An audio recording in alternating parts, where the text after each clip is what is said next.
A deadly counter-terror operation unfolds before dawn in Turkey, while thousands of miles away, missiles light up the night sky in Africa. From a house raid near Istanbul to US cruise strikes in Nigeria, Islamic State is back in focus. Casualties, militants killed, and governments signaling zero tolerance. This is a story of simultaneous pressure on the same enemy across continents. The fragile calm of dawn in northwest Turkey was ripped apart by the deafening roar of gunfire. In Yalova province, a tense standoff erupted as police forces stormed a house harboring Islamic State militants. Bullets tore through the morning air, leaving a deadly toll in their wake.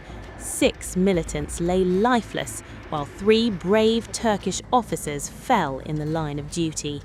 Chaos and smoke filled the streets as at least 8 more officers and a night guard were wounded, the echo of conflict marking the start of a tragic day. Interior Minister Ali Yerlikaya says the operation began around 2 a.m. and lasted more than 7 hours. Special forces from neighbouring Bursa were rushed in to support local units. Authorities say extreme caution was used because women and children were inside the house. 5 women and 6 children were safely evacuated before the raid intensified.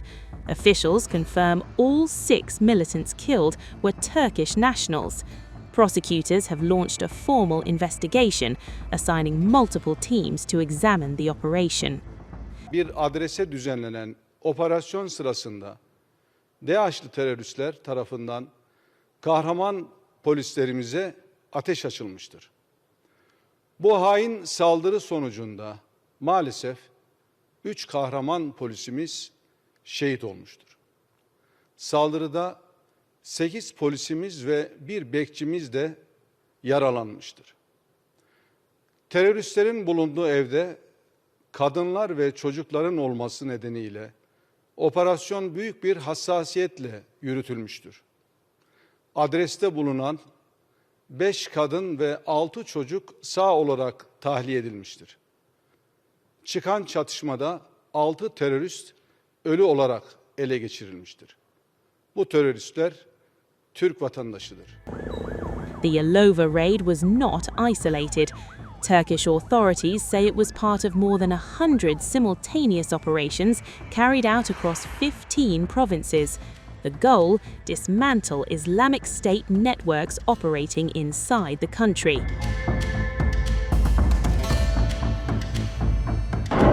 Meanwhile, across the Atlantic, the United States struck Islamic State targets in northwest Nigeria.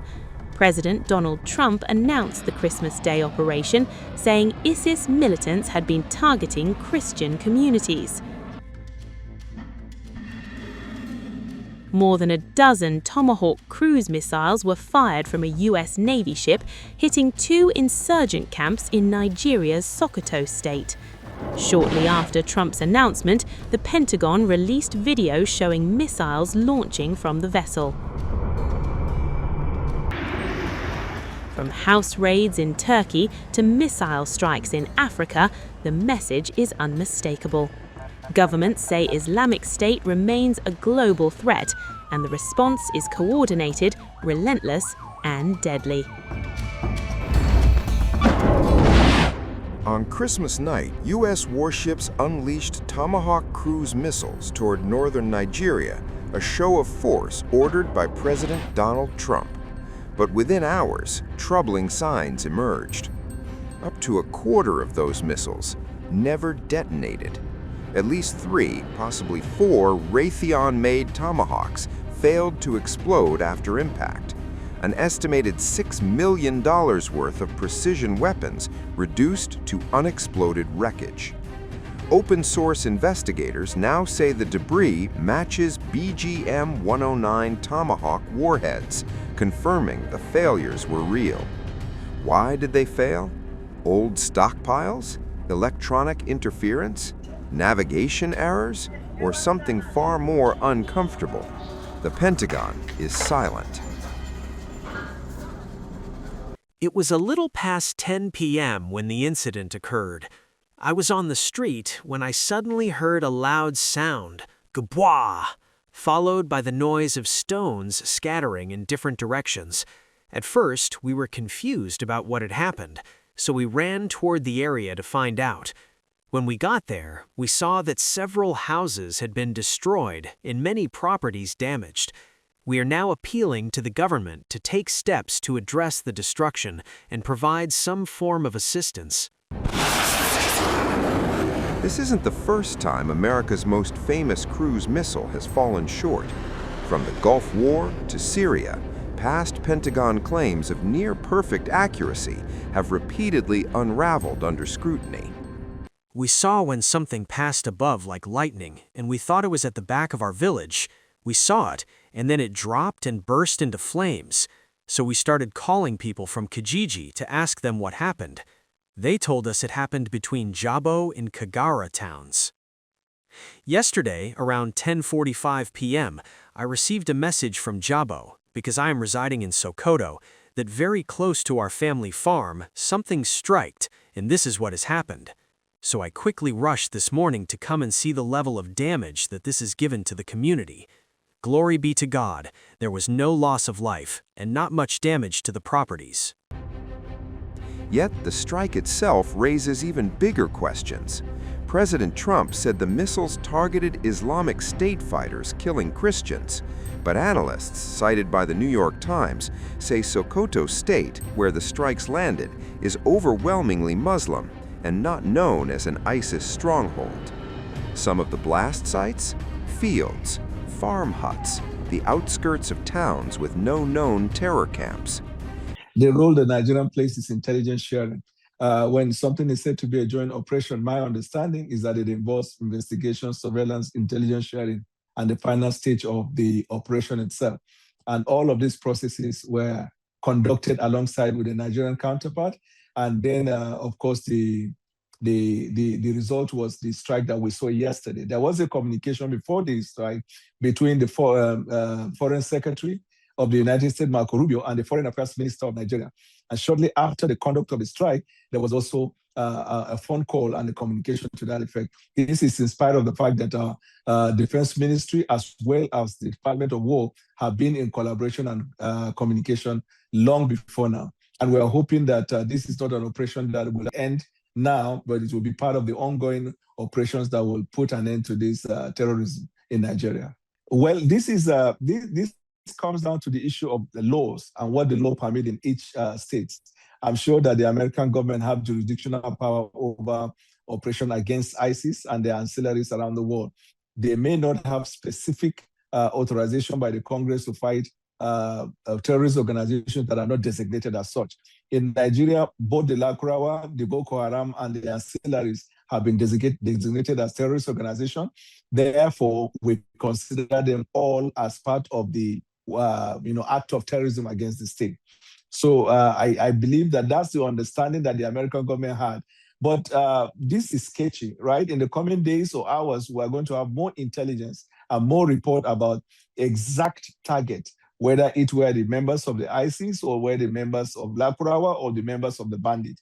So, but whether ISIS, Lakurawa, or bandit, they are all terrorists. Well, we made that clear from the beginning. And I think that our collaboration now is on the basis of disagree to agree. So what I mean by disagree to agree is that one, we both disagree on one thing. They believe it is a targeted killing of Christians, and we have maintained the position, which is backed up by data, that there is no targeting of a particular religion, because evidence and data show that all people of all faith in Nigeria, and even those who have not identified with faith, have become victims. Even the operations in the northwestern Nigeria, most of the casualties there are Muslims. So we as a country know that there is no targeting of Christians, and that's why we maintain that it is a fight against those elements that are against the peace of our state, irrespective of their religious or ethnic background. But you can understand with America, they also want to speak to their demographics. And I believe that the statement of Donald Trump through Truth Social is communicating to the American society. And so that is the opinion that they hold, and they act on the basis of that. We also have the opinion that terrorism in Nigeria is not specifically targeting a tribe or a religion. And we know that because as a responsible government, we cannot afford to say or agree with the notion that it's a targeting of Christians when the evidence is showing otherwise. Otherwise, it will result in deeper and broader conflict in our geographical location. Nigeria's government insists the strikes were requested, coordinated, and approved at the highest level, calling them precision operations against foreign ISIS elements crossing in from the Sahel. No civilian casualties, Abuja says. Good evening, gentlemen of the press. The federal government of Nigeria, in close coordination with the government of the United States of America, has successfully conducted precision strike operations against two major Islamic State ISIS terrorist enclaves located within the Bauni axis of Tangaza local government area of Sokoto State. Intelligence confirmed that these locations were being used as assembly and staging grounds by foreign ISIS elements infiltrating Nigeria from the Sahel region in collaboration with local affiliates to plan and execute large-scale terrorist attacks within Nigerian territory. The precision strike operations were executed between 12 midnight and 1:30 a.m. on Friday, December 26, 2025, following explicit approval by the President of the Federal Republic of Nigeria, His Excellency President Bola Ahmed Tinubu, GCFR. The operation was carried out under established command and control structures with the full involvement of the armed forces of Nigeria under the supervision of the Honorable Ministers of Defense and Foreign Affairs, as well as the Chief of Defense Staff. The strikes were launched from maritime platforms domiciled in the Gulf of Guinea after extensive intelligence gathering, operational planning, and reconnaissance. A total of 16 GPS-guided precision munitions were deployed using MQ-9 Reaper unmanned aerial platforms, successfully neutralizing the targeted ISIS elements attempting to penetrate Nigeria from the Sahel corridor.